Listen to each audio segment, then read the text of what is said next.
আসসালামু আলাইকুম। আপনাদের সামনে আবার নতুন ভিডিও নিয়ে হাজির হলাম। নেকি ও গুনার ইচ্ছাতেও রয়েছে অনেক পুরস্কার। অন্তরের ইচ্ছার জন্য আল্লাহ তাআলা ধর পাকড়াও করবেন না, কেননা আল্লাহ তাআলার রহমতেই অন্যরকম। তার নীতি হলো শুধু গুনাহের ইচ্ছা করলে এর জন্য তিনি তিরস্কার করেন না। কেউ একজন ইচ্ছা করলো যে একটু গুনাহ করি, এর জন্য আল্লাহ তাকে অভিযোগের কাঠগড়ায় দাঁড় করান না। হ্যাঁ, গুনাহ করার জন্য অন্তর উৎসুক করলে, অন্তরে বারবার গুনাহ করার ইচ্ছা জাগলে এবং একে সে দমিয়ে রাখলে এর জন্য তিনি পুরস্কার দান করবেন। গুনাহ না করার জন্য এবং নফসকে শাস্তি দেওয়ার জন্যই এই পুরস্কার। অপরদিকে নেকির ব্যাপারে তার নীতি হলো নেকির ইচ্ছা করলেই হলো, তিনি এ ইচ্ছারও পুরস্কার দেন। যেমন এক ব্যক্তি মনে জাগলো সে হাতে সম্পদ এলে সেখান থেকে আমি আল্লাহ তাআলার রাস্তায় খরচ করব, তাহলে সে শুধু নিয়ামতের কারণে সওয়াব পেয়ে যায়। কিংবা এক ব্যক্তি জিহাদের নিয়ত করলো, সে মনে মনে ভাবলো কখনো যদি জিহাদের প্রয়োজন হয় তাহলে আমি হয়তো জিহাদ করব, আল্লাহ তাআলা রাস্তায় শহীদ হব, তাহলে তাকেও আল্লাহ তাআলার শহীদের কাতারে সামিল করে নেন। আমিন সুম্মা আমিন। এই মর্মে রাসূল পাক সাল্লাল্লাহু আলাইহি ওয়াসাল্লামের একটা হাদিস, যে ব্যক্তি মনে প্রাণে শহীদ হওয়ার কামনা রাখে আল্লাহ তাকে শহীদের কাতারভুক্ত করে নেন, এমনকি সে আপন বিছানায়ও মারা গেল। বিচিত্র ভাবনার চমৎকার উপমা। গুনাহ করার জন্য দৃঢ় প্রত্যয়ী হওয়া যাবে না। এছাড়া একটু গুনাহ করার জন্য মন অকুপকু করা দোষের কিছু নয়। এর জন্য নেক কাজ থেকে দমে গেলে চলবে না। হযরত ডাক্তার আব্দুল হাই রাহিমাল্লাহ এই প্রসঙ্গে চমৎকার একটি উপমা দিয়েছেন। তিনি বলেছেন, অন্তরে বিচিত্র ভাবনার উদয় হওয়া আর ওই ভাবনার ডাকে সাড়া দেওয়া এক কথা নয়। এর উদাহরণ হলো যে এক ব্যক্তিকে বাদশাহ নিমন্ত্রণ জানালেন। সে বাদশাহের দরবারে অভিমুখে রওনা হলো। পথিমধ্যে বাধা হয়ে দাঁড়ালো বিভিন্ন লোকজন। কেউ তাকে ঘিরে ধরে বলল, আপনি কোথায় যাচ্ছেন, কেন যাচ্ছেন? একটু দাঁড়ান, আপনার সঙ্গে দীর্ঘ আলাপ আছে। কেউ তার হাত ধরে বলল, আরে রাখেন বাদশার নিমন্ত্রণ, বসুন একটু গল্প করি আপনার সাথে। কিন্তু সে ব্যক্তি ভাবল, এ তো বাদশাহের নিমন্ত্রণ, এই নিমন্ত্রণ মিস করা যাবে না। এরা তো দেখি পাগল, আমাকে বাদশার কাছে যেতে দিচ্ছে না। আমার সৌভাগ্যের পথে তো এরা বাধা হয়ে দাঁড়িয়েছে, কিন্তু এদের কথা তো শোনা যাবে না, আমাকে যেতেই হবে বাদশার দরবারে। এই সম্মানের মূল্যায়ন করতে হবে। এই ভেবে সে কোনো দিকে ভ্রূক্ষেপ করলো না, হন করে সে পথ চলতে লাগলো। অন্তরের এসব কুমন্ত্রণাও ঠিক এরকম। তাই এগুলোর দিকে মন দেওয়া যাবে না, বরং এগুলোকে দূরে সরিয়ে পিছনে ফেলে সম্মুখ পানে এগিয়ে যেতে হবে। আল্লাহ তাআলার সন্তুষ্টি পেতেই হবে। খেয়াল আনা গুনাহ। এক ব্যক্তি হাকিমুল উম্মত হযরত থানভী রাহিমাল্লাহর কাছে এ মর্মে চিঠি লিখেন যে, হযরত, আমি খুব বিড়ম্বনায় ভুগছি। যখন নামাজে দাঁড়াই তখন রাজ্যের জল্পনা কল্পনা আমার মনে শুধু আসতেই থাকে। তাই আমার নামাজ হচ্ছে কিনা এ ভয়ে আমি অস্থির থাকি। হযরত তাকে উত্তর দিলেন, জল্পনা কল্পনা আসা গুনাহ নয়, আনা গুনাহ, অর্থাৎ জেনে শুনে অনর্থক জল্পনা কল্পনা করা যাবে না, এতে গুনাহ হবে। কিন্তু অনিচ্ছাকৃতভাবে যদি চলে আসে জল্পনা কল্পনা, তাহলে এতে কোনো গুনাহ হয় না। চিকিৎসা। কুমন্ত্রণা ও ওয়াসওয়াসার চিকিৎসা হলো একে গুরুত্ব দিতে হবে না, তাহলে ইনশাআল্লাহ সে নিজে নিজে চলে যাবে, শুধু নিজের কাজ করতে থাকবে। হে আল্লাহ, আমার অন্তরে উদিত ভাবনাগুলো আপনার ভয় ও স্মরণের পরিণত করে দিন এবং আমার মর্জি ও কামনাগুলো আপনার পছন্দ মাফিক করে দিন। মানুষ হলো ভাবুক, এটা না একটা ভাবে, ওটা না আরেকটা ভাবে। হাতে কাজ চলে, কিন্তু হৃদয় ও মস্তিষ্ক অন্য ভাবনায় জর্জরিত। এই ভাবনাগুলো যদি হয় আল্লাহ তাআলার ভয় ও স্মরণসম্মত, তাহলে তার জীবন কতই না সুন্দর হয়। এই জন্যই এই দুটি চমৎকার। এটি আমাদের শিখিয়েছেন রাসূল পাক সাল্লাল্লাহু আলাইহি ওয়াসাল্লাম।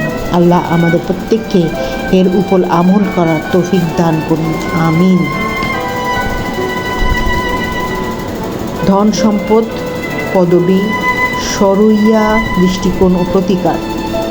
হাদিসে হযরত কাব ইবনে মালিক রাদিয়াল্লাহু আনহু কর্তৃক বর্ণিত, যার সারমর্ম হলো নবী করিম সাল্লাল্লাহু আলাইহি সাল্লাম ইরশাদ করেছেন, যদি দুটি ক্ষুধার্ত নেকড়ের বকরি কোনো পালে ছেড়ে দেওয়া হয় তাহলে তারা ওই বকরির পালের মধ্যে ততটা বিশৃঙ্খলা সৃষ্টি করবে না। ধন সম্পদ ও সম্মানের লোভ মানুষের দিনদারির ক্ষেত্রে যতটা বিশৃঙ্খলা ও অরাজকতা সৃষ্টি করবে। প্রথম প্রকারটি হলো ধন সম্পদের লোভ, যে সম্পর্কে অধিকাংশ মানুষই জ্ঞাত।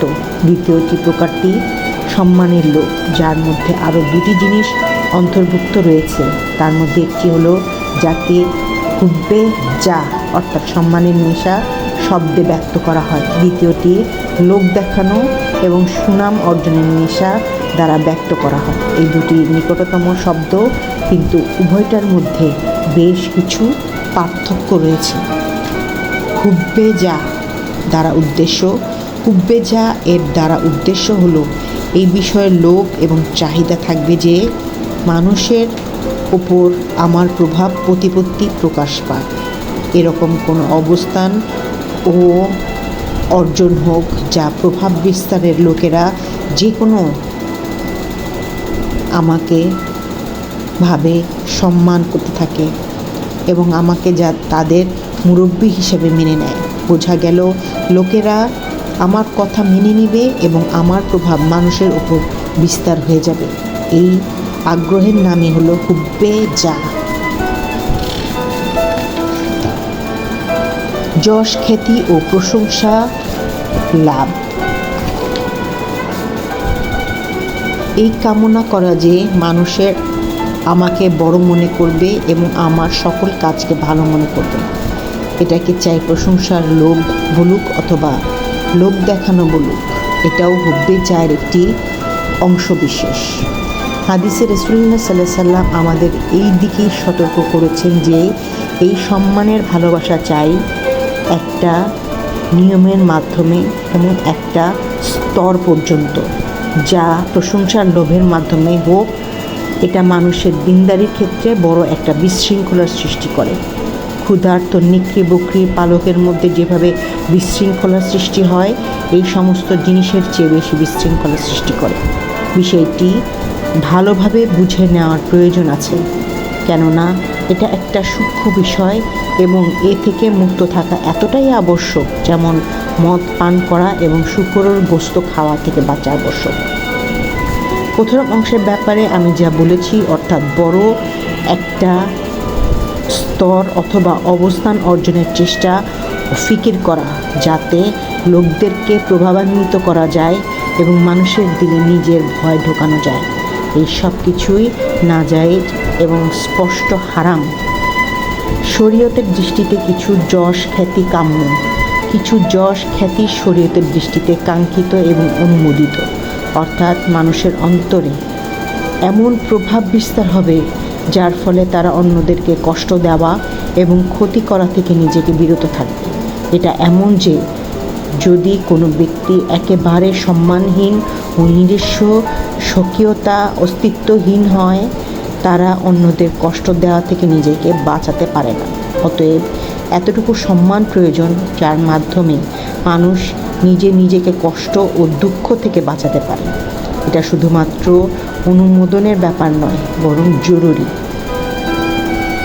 কোনো মানুষের দৃষ্টিতে আরেকজন মানুষের কোনো ইজ্জত নেই। কেউ এসে তাকে মারধর করছে, কেউ এসে তার ধন দৌলত ছিনতাই ও চাঁদাবাজি করে নিচ্ছে, কেউ তাকে হত্যার উদ্দেশ্যে আক্রমণ করছে হঠাৎ করে। যদি সে কোথাও গিয়ে অভিযোগ জানায়, তাহলে কেউ এর প্রতি ভ্রুক্ষেপ করবে না এবং তার এই কথা শুনবে না। থানায় গিয়ে যদি মামলা দায়ের করে, তাহলে পুলিশ অভিযোগ আমলে নেবে না। বর্তমান যুগে এমন সম্মানহীন ব্যক্তিকে বাঁচিয়ে রেখেও মেরে ফেলা হয়ে থাকে। অতএব এতটুকু সম্মান ও যশ খ্যাতির প্রয়োজন যার মধ্যে কষ্টকে দূরে করা যায়, এটা জায়েজ ও জরুরি। এতটুকু সম্মান যদি কেউ আকাঙ্ক্ষা করে, তাহলে শরীয়ত এতে তাকে কোনো নিষেধ করে না। প্রয়োজনের চেয়ে বেশি যশ খ্যাতির আকাঙ্ক্ষা পরবর্তী ভিডিওতে এই টপিক আপনাদের সামনে নিয়ে আসবো। আজ এই পর্যন্তই। আমার সামনেই থাকুন, বেল আইকনে ক্লিক করে শেয়ার করবেন, সাবস্ক্রাইব করবেন, ফলো করবেন। ভিডিওটি যদি ভালো লাগে লাইক করবেন, আর যদি কোনো ভুল ত্রুটি হয় ক্ষমা সুন্দর দৃষ্টিতে দেখবেন। আমিন সুম্মা আমিন।